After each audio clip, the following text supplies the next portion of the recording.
नमस्कार, इस खास बुलेटिन में आपका स्वागत है। मैं हूं रुचि शर्मा। आइए डालते एक नजर हेडलाइंस पर। बिटकॉइन ने $19,000 से ऊपर किया ट्रेड, ईथर फिसला $1,300 से नीचे। लूना इकोसिस्टम को रिवाइव करने के लिए टेरा डेवलपर्स ने 4-ईयर प्लान से उठाया पर्दा। सेलेस्टिया लैब ने मॉड्यूलर ब्लॉकचेन पर लेटेस्ट बेट में हासिल किया यूनिकॉर्न स्टेटस। ब्राजील का सबसे बड़ा डिजिटल लेंडर न्यू बैंक अपने 70 मिलियन यूजर्स के लिए 2023 तक रोल आउट करेगा टोकन। टर्की ने ई ह्यूमन प्रोजेक्ट के लिए ब्लॉकचेन को किया टैप, प्रेसिडेंट एर्डोगान ने की घोषणा। जर्मन क्रिप्टो बैंक न्यूरी ने 500,000 यूजर्स को शटडाउन से पहले फंड्स निकालने की कही बात। जापान के क्रिप्टो नियामक ने टोकन लिस्टिंग नियमों को आसान बनाने की बनाई योजना। अर्ली टेस्टनेट यूजर्स के लिए एप्टोस ने एयर ड्रॉप किए 20 million token. Ethereum alarm clock exploit से की जा चुकी है $260,000 गैस फीस की चोरी।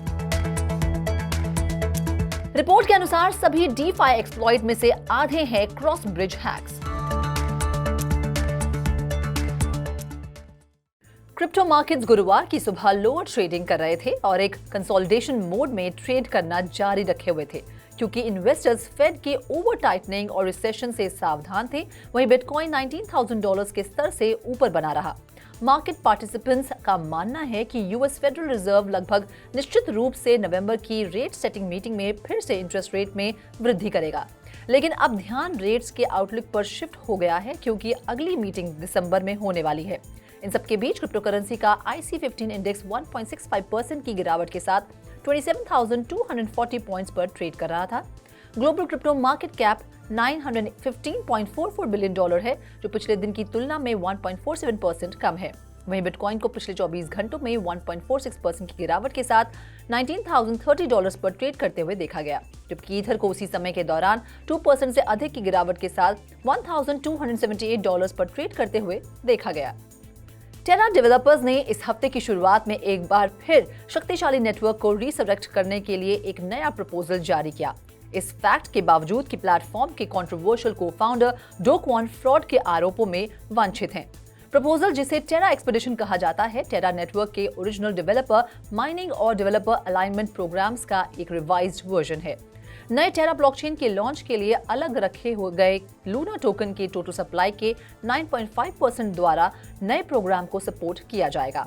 प्रपोजल डेवलपर्स को अट्रैक्ट करने, नए यूजर्स को प्राप्त करने और लिक्विडिटी को बढ़ावा देने के लिए नेटवर्क इंसेंटिव्स को बेहतर ढंग से अलाइन करने का प्रयास करता है। सेलेस्टिया लैब्स एक मॉड्यूलर अप्रोच के जरिए बेहतर ब्लॉकचेन इंफ्रास्ट्रक्चर बनाने का एम रखने वाले स्टार्टअप ने फंडिंग में $55 मिलियन जुटाए हैं। आज जारी किए एक स्टेटमेंट के अनुसार बेन कैपिटल क्रिप्टोज मार्च में लॉन्च किए गए $560 मिलियन का फंड और पॉलीचेन ने फंड रेजिंग का लीड किया। पार्टिसिपेंट्स में place holder, Galaxy digital, Delphi digital, blockchain capital, NFX, protocol labs, figment, maven 11, Spartan group, FTX ventures और जंप क्रिप्टो के साथ साथ बालाजी श्रीनिवासन, एरिक वॉल और जूटा स्टेनर जैसे एंजल इन्वेस्टर शामिल थे। फंडिंग 2 क्वाइट राउंड्स में हुई, एक सीरीज A और B, जो इस साल की शुरुआत में बंद हुई थी। हाल ही में कैपिटल इंजेक्शन ने सेलेस्टिया को यूनिकॉर्न स्टेटस ग्रांट करते हुए $1 बिलियन का वैल्यू दिया।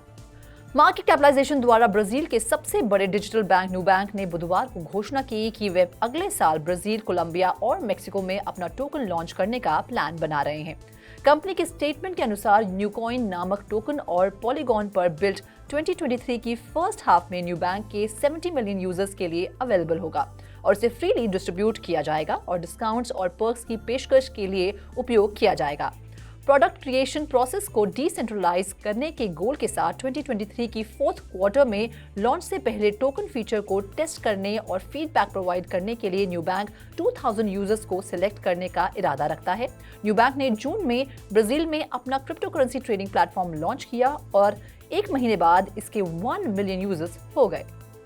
टर्की के प्रेसिडेंट रिसेप तैयब एर्डोगान ने टर्की के नेशनल ब्लॉकचेन समिट से पहले ब्लॉकचेन पावर्ड ई ह्यूमन प्रोजेक्ट के बारे में नए डिटेल्स को रिवील किया है। ई-ह्यूमन प्रोजेक्ट सिस्टम द्वारा उपयोग की जाने वाली सभी सर्विसेज, डेटा और कैपेबिलिटीज को प्रोटेक्ट करने के लिए ब्लॉकचेन टेक्नोलॉजी का इस्तेमाल करेगा। स्टूडेंट्स, रीसेंट ग्रेजुएट्स और पब्लिक एम्प्लॉयज पब्लिक और प्राइवेट सेक्टर्स में जॉब और इंटर्नशिप की अपॉर्चुनिटीज, पब्लिक एम्प्लॉयज के लिए सर्टिफाइड ट्रेनिंग, टर्की में आयोजित करियर फेयर्स, इवेंट्स और एजुकेशनल कंटेंट को खोजने के लिए ई-ह्यूमन पोर्टल का इस्तेमाल कर सकते हैं। प्रोजेक्ट का गोल सिटीजन्स की एम्प्लॉयबिलिटी और डेवलपमेंट में सुधार करना है।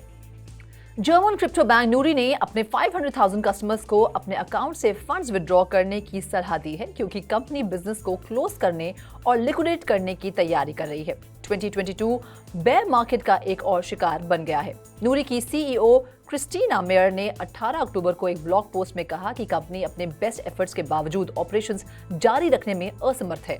नूरी ऑपरेशंस बंद कर रही है। नूरी ने अपने कस्टमर्स से 18 दिसंबर 2022 तक अपने फंड्स और एसेट्स को विड्रॉ करने की रिक्वेस्ट की है।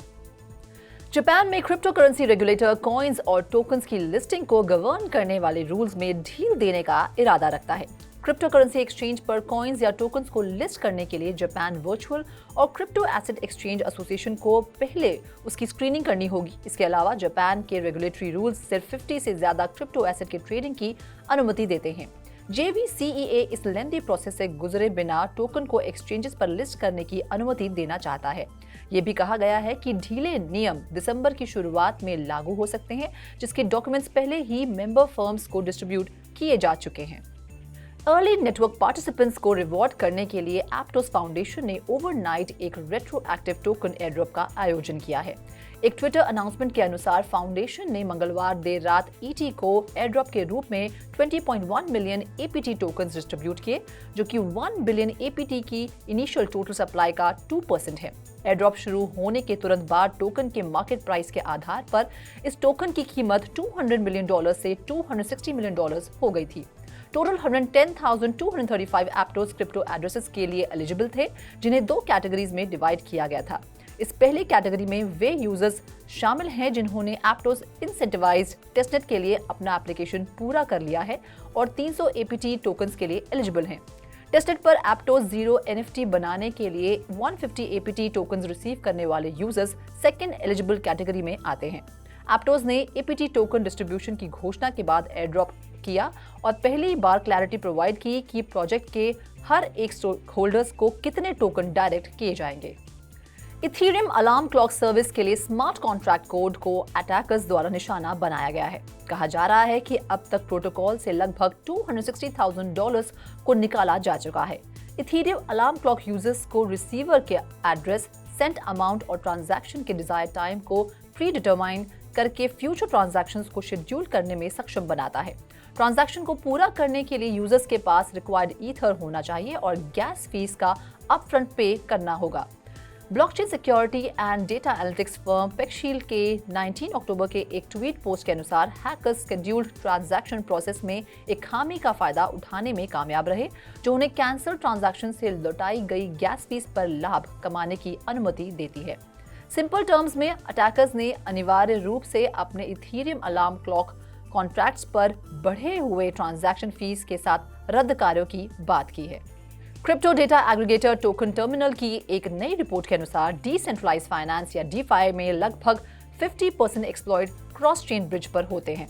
2 साल के समय में हैकर्स ने क्रॉस चेन ब्रिज पर कमजोरियों का फायदा उठाकर $2.5 बिलियन से अधिक की चोरी की है। दूसरे सिक्योरिटी ब्रीचेस की तुलना में ये राशि बहुत अधिक है, जैसे कि DeFi लेंडिंग हैक्स $718 मिलियन और डिसेंट्रलाइज्ड एक्सचेंज एक्सप्लॉइट $362 मिलियन का था। ऐसा भी लगता है कि अब तक हुए ज्यादातर cross chain exploit Ethereum virtual machine blockchain पर हुए हैं। इसमें इस साल की सबसे सीरियस इंसिडेंट्स शामिल हैं, जैसे कि Axie Infinity Ronin bridge hack, Wormhole token bridge hack और नोमैड ब्रिज हैक। इस बीच cross chain bridges inter blockchain communication protocol cross chain bridge पर आधारित है, जो टोटल वैल्यू लॉक्ड में $1 बिलियन से ज्यादा हो गया है, ने बड़े पैमाने पर हमलों के खतरों से बचा है। इस खास बुलेटिन में फिलहाल इतना ही। आप देखते रहिए 3.0 TV।